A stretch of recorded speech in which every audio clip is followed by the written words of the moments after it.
할렐루야, 손기복 목사입니다. 무더운 여름 날씨 잘들 지내시고 계시죠?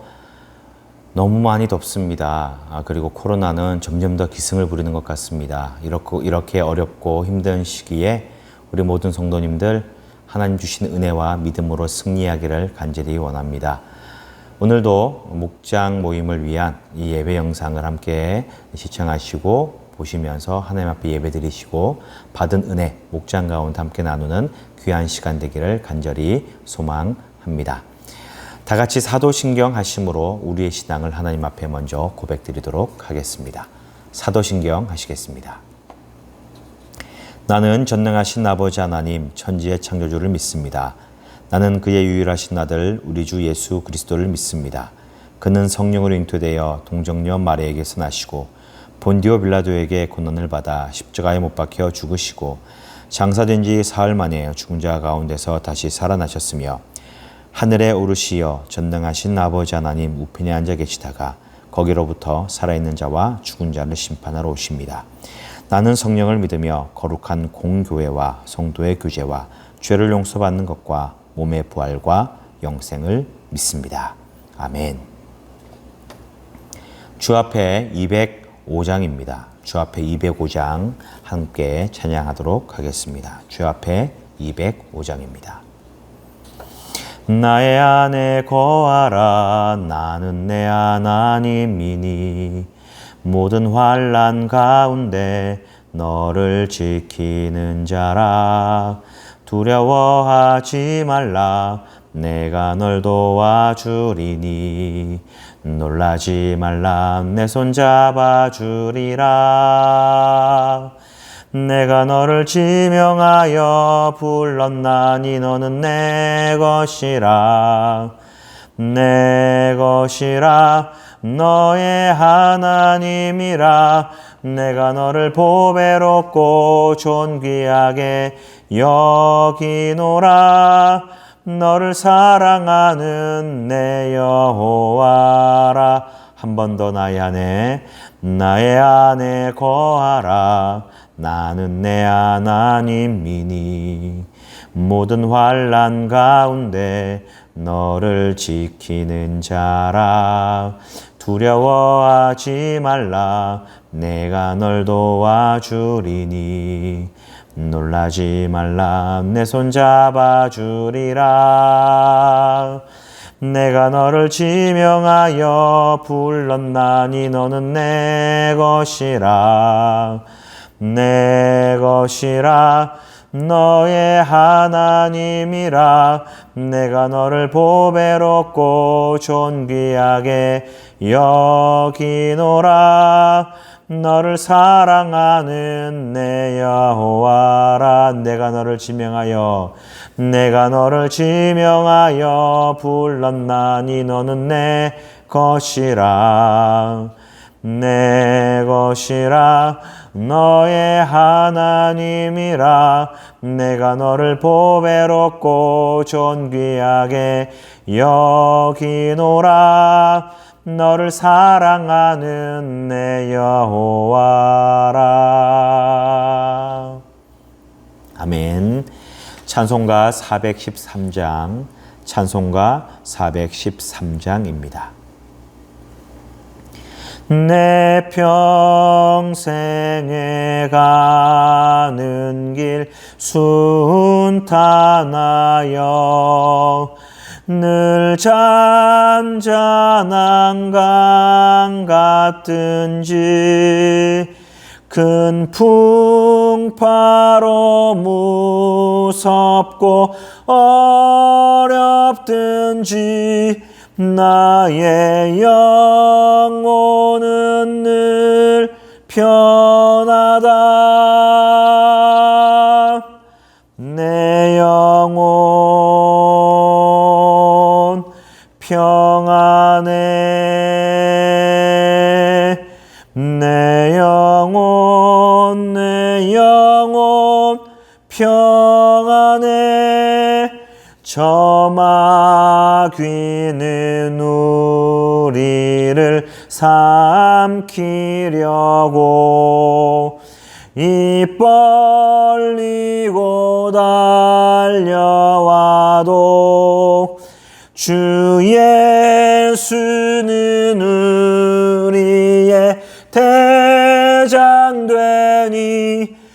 끝내 싸워서 이기리라.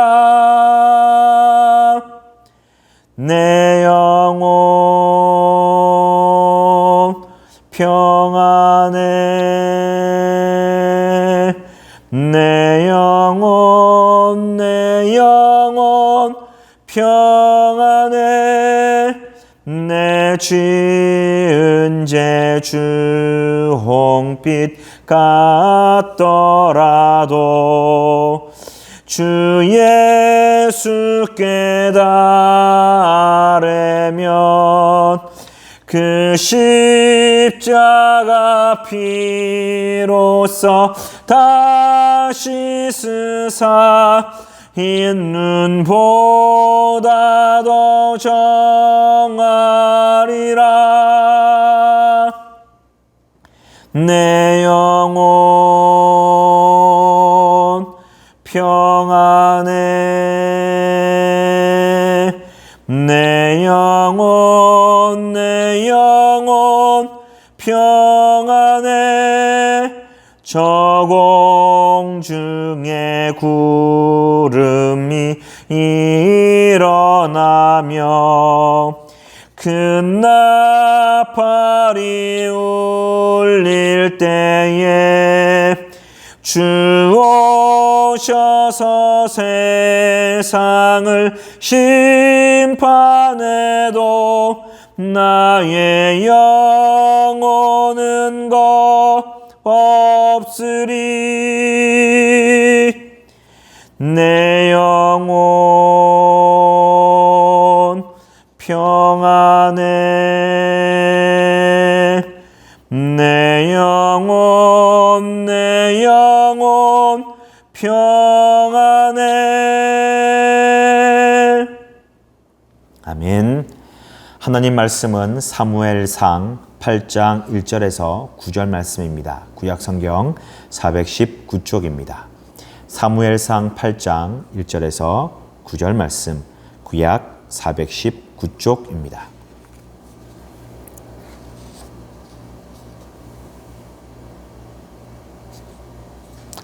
다 같이 한 목소리로 읽도록 하겠습니다. 사무엘이 늙음에 그의 아들들을 이스라엘 사사로 삼으니 장자의 이름은 요엘이요 차자의 이름은 아비야라. 그들이 브엘세바에서 사사가 되니라. 그의 아들들이 자기 아버지의 행위를 따르지 아니하고 이익을 따라 뇌물을 받고 판결을 굽게 하니라. 이스라엘 모든 장로가 모여 라마에 있는 사무엘에게 나아가서 그에게 이르되 보소서, 당신은 늙고 당신의 아들들은 당신의 행위를 따르지 아니하니 모든 나라와 같이 우리에게 왕을 세워 우리를 다스리게 하소서 한지라. 우리에게 왕을 주어 우리를 다스리게 하라 했을 때에 사무엘이 그것을 기뻐하지 아니하여 여호와께 기도하매 여호와께서 사무엘에게 이르시되 백성이 내게 한 말을 다 들으라. 이는 그들이 너를 버림이 아니요 나를 버려 자기들의 왕이 되지 못하게 함이니라. 내가 그들을 애굽에서 인도하여 낸 날부터 오늘까지 그들이 모든 행사로 나를 버리고 다른 신들을 섬김같이 내게도 그리하는도다. 그러므로 그들의 말을 듣되 너는 그들에게 엄히 경고하고 그들을 다스릴 왕의 제도를 가르치라. 아멘.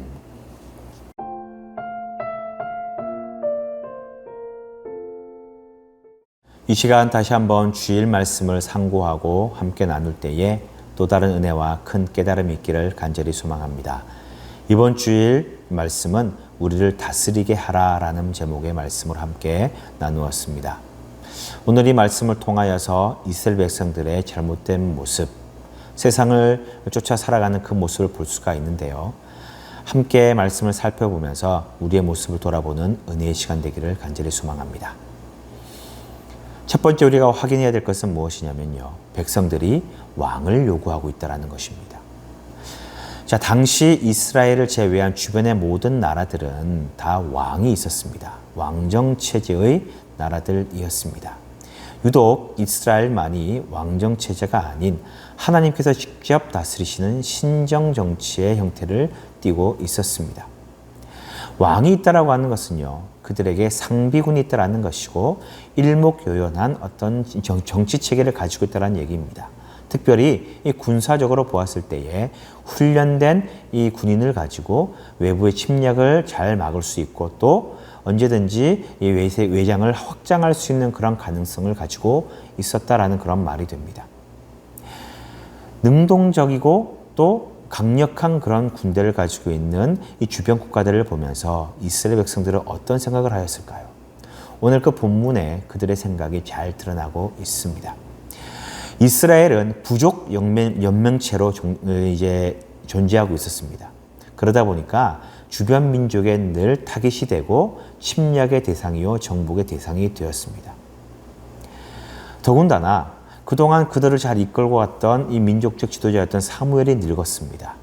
더 이상 나이가 들고 늙어서 그들을 다스릴 수 없는 그런 상황이 되었을 때에 그의 아들들을 사사로 세웠는데 그들은 뇌물을 받고 판결을 굳게 만드는, 즉 잘못된 판결을 나고 공정하지 못한 그런 처사를 통하여서 이스라엘 백성들의 신임을 잃은 상태였습니다. 그런 악행 가운데 있으니 이스라엘 백성들은 더욱더 불안해질 수밖에 없었던 것이지요. 어떻게 보면 이스라엘 백성들이 왕을 요구한다라는 것, 이것은 시대적인 흐름이요 거부할 수 없는 큰 줄기일 수도 있었을 것입니다. 그러나 이 왕이 세워진다, 안 세워진다라는 것이 중요하지 않았습니다. 사실 하나님의 말씀을 보면은 하나님께서도 왕의 제도에 대하여서 잘 가르치고 교훈하는 것을 볼 수가 있습니다. 즉 하나님께서도 이 왕정에 대한 부분을 어느 정도 인정하고 계시다는 그런 말씀이시겠죠. 그러나 중요한 것은 하나님께서 이렇게 이들을 향하여서 마음이 상하시고 하나님께서 분노하신 이유는 무엇이냐면 바로 그들의 중심 때문에 그렇습니다. 그들이 왕을 요구하는 것은 시대적 흐름이나 아니면 어떤 나라를 위한 그런 마음이 아니라 하나님을 향한 불신과 하나님을 향한 이 불만 때문에 그렇다라는 것입니다. 하나님께서 이스라엘을 직접 통치하는 신성국가인 이 이스라엘은 사실 하나님 외에는 왕이 필요가 없었습니다. 다만 그 중재 역할을 가능한 사사라든지 아니면 제사장 같은 그런 중개인의 역할은 필요할지 모를지언정 그들에게 필요한 것은 왕이 아니었습니다. 오히려 하나님이 왕이 되셔서 그들을 직접적으로 다스리는 것이 그들에게 더욱더 큰 이익이요 윤택함이었다라는 것이지요.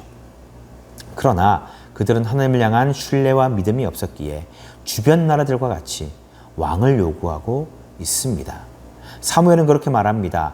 그 마음에 이 백성들이 왕을 요구하는 그 마음이 탐탁치 않고 그 마음에 들지 않았다라고 그렇게 이야기를 합니다. 그런 그에게 하나님께서 뭐라고 말씀하시느냐? 그 말을 다 들어주라라고 이야기를 하면서 말씀하시기를 그들이 사무엘을 버린 것이 아니라 나를 버렸다. 나 하나님을 버렸다라고 그렇게 말씀하고 계십니다. 다시 말하면 이스라엘 백성들은 지금 하나님의 통치를 정면으로 거부하며 다른 이방 나라들과 똑같은 모습으로 그들의 나라를 스스로 다스리겠다, 통치하겠다라는 것을 지금 선포하고 있는 것이지요. 이것은 하나님의 백성, 하나님의 나라라고 하는 특별한 위치, 우월적 위치에 있는 이 이스라엘 백성들이 나는 그저 평범한 존재로 돌아갈 거야. 나는 보잘것없는 존재로 돌아갈 거야. 라는 그것을 선포하는 것과 똑같은 그러한 행위였습니다. 백성들은요, 왕을 요구하고 있습니다. 하나님을 거부하고 있다라는 것입니다. 우리는 어떻습니까? 우리는 하나님을 거부하고 있지 않습니까? 마음으로, 겉으로는 하나님을 구주로 모시고 왕으로 이야기를 하지만, 그러나 속으로는 이 위기의 순간 때마다, 힘들고 어려울 때마다 하나님을 거부하고 있지는 않습니까? 내가 왕이 되려고 하진 않습니까? 아니면 내 재산, 나의 지위, 나의 명예 이런 것들이 나의 왕이 되어가고 있지 않습니까? 우리의 모습을 한번 돌아볼 필요가 있습니다. 또 하나 우리가 잘 기억해야 될 것은 무엇이냐? 아무리 백성들의 왕을 요구한다 손 치더라도 그러나 하나님은 여전히 우리의 왕이 되십니다. 이스라엘이라고 하는 이름은요, 야곱에게 주신 새로운 이름이었습니다. 이스라엘의 이름의 뜻은 하나님과 겨루어 이겼다라고 하는 그런 뜻입니다. 하지만 실상 그 말씀의 그 이름의 의미를 정확하게 우리가 따져본다면, 생각해 본다면 하나님과 교류해서 이길 수 있는 자가 있을까요? 없습니다. 하나님께서 야곱에게 하나님과 겨루어 이겼다라고 하는 그 이름을 주신 이유는 이제 내가 너를 주도하겠다. 내가 너를 다스릴 것이다 라고 하는 그런 의미입니다. 그리고 실제로 하나님께서는 언제나 야곱을 또 이스라엘 백성들을 인도하여 주고 계셨습니다. 그리고 승리하게 만들어 주셨습니다. 그러나 이스라엘 백성들은 지금 무엇을 요구하고 있습니까? 왕을 요구하고 있습니다. 하나님의 통치와 인도를 거부하며 우리에게는 왕이 필요하니 왕을 달라. 우리에게 왕이 필요하니 우리를 다스릴 왕을 달라라고 그렇게 요구하고 있습니다. 이것은 이스라엘이 승리한 모든 전쟁은 하나님이 싸우신 전쟁이라는 사실, 그 역사적인 것을 망각하고 금방 잊어버리고 부인하는 것과 동일한 것입니다. 하나님은 그럼에도 불구하고 우리들에게 왕이 되셔서 그들을 여전히 인도하고 계신 것을 볼 수가 있습니다. 왕을 세울 때에 몇 가지 조건을 제시하는데 그 중에 한 가지가 뭐냐면요. 하나님이 택하신 사람이어야 된다는 겁니다. 그리고 이 타지방 사람, 이방인이 아닌 그들을 위해 둘 사람은 그들의 형제, 즉 같은 민족이어야 된다라고 그렇게 말씀하고 계십니다. 즉 왕은 세워지더라도 여전히 하나님이 통치하시는 왕정 위에 신정이 있을 것이다 라고 그렇게 선포하시는 것과 다름없다라는 것이죠. 여전히 하나님은 이스라엘 백성들을 이끄시고 인도하는 왕이 되시는 것을 거부하지 않고 계십니다. 여러분 아셔야 됩니다. 우리 하나님은 우리의 왕이 되십니다. 우리가 거부하든 거부하지 않든 그 신분에는 변화가 없습니다.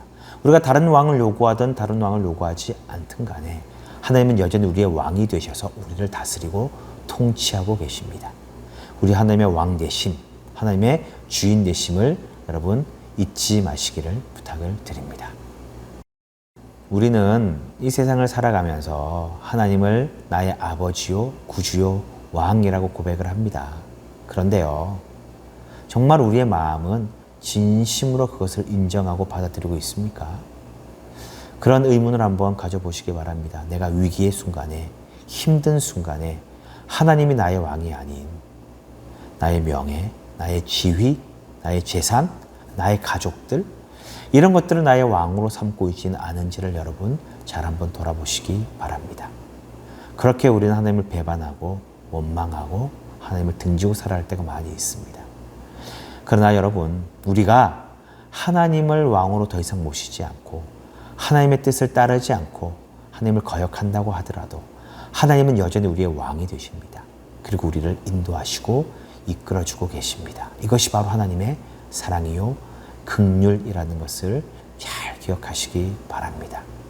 이런 하나님께 이제 우리가 이것을 깨달았다면 이제 더 이상 하나님의 통치를 거부하는 일 없이 하나님의 왕되심을 거부하는 일 없이 온전히 우리의 왕 되시는 그 하나님을 끝까지 섬기고 모시고 살아가서 날마다 하나님의 은혜 가운데 살아가고 하나님의 통치 가운데 살아가서 평안한 우리 인생을 누리는 저와 여러분들 우리 모든 목장 식구들 되시기를 주님의 이름으로 간절히 축복합니다.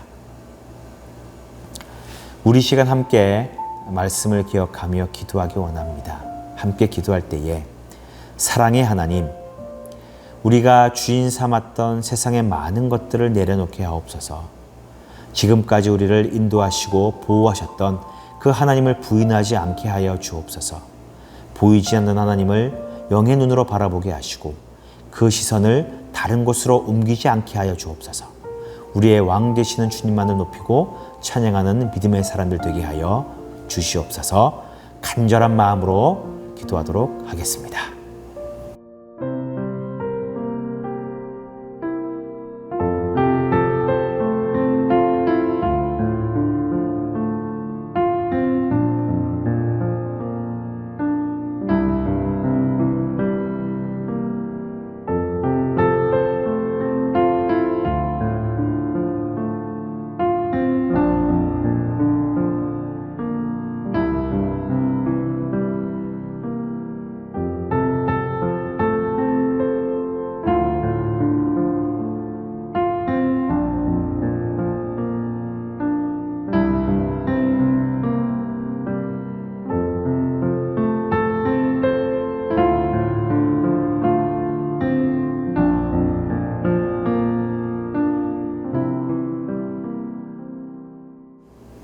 사랑의 하나님 아버지, 우리가 주님을 나의 왕입니다, 나의 구주입니다, 주인 되십니다라고 고백은 하지만 정작 필요할 때에, 정작 중요한 순간에 하나님이 아닌 내가 가진 것, 내가 소유한 것, 그것을 나의 왕으로 삼고 살아가진 않았는지 돌아봅니다. 주님을 배반하고 주님을 반역했던 우리들의 죄를 용서하여 주시고, 그럼에도 불구하고 우리를 끝까지 인도하시고 사랑하시는 그 하나님의 놀라우신 은혜와 긍휼을 다시 한번 기억하고 경험하게 하여 주시옵소서. 그리하여 끝까지 주님 한 분만을 모시고 살아가는 우리 모두가 되도록 도와 주시옵소서. 예수님의 이름으로 기도드립니다. 아멘. 주기도문 하시겠습니다. 하늘에 계신 우리 아버지, 아버지의 이름을 거룩하게 하시며 아버지의 나라가 오게 하시며 아버지의 뜻이 하늘에서와 같이 땅에서도 이루어지게 하소서. 오늘 우리에게 일용할 양식을 주시고 우리가 우리에게 잘못한 사람을 용서하여 준 것 같이 우리의 죄를 용서하여 주시고 우리를 시험에 빠지지 않게 하시고 악에서 구하소서. 나라와 권능과 영광이 영원히 아버지의 것입니다. 아멘. 오늘 말씀 여러분 어떻게 받아들이시고 느끼십니까? 우리 모든 목장 식구들은 우리 하나님을 주인으로 모시는 믿음의 공동체 되기를 간절히 축복합니다. 함께 말씀 나누고 더 큰 은혜를 누리시기 바랍니다. 다음에 다시 만날 때까지 건강하시고 날마다 승리하는 우리 모든 목원 식구들 되시기를 주님의 이름으로 축복합니다. 감사합니다.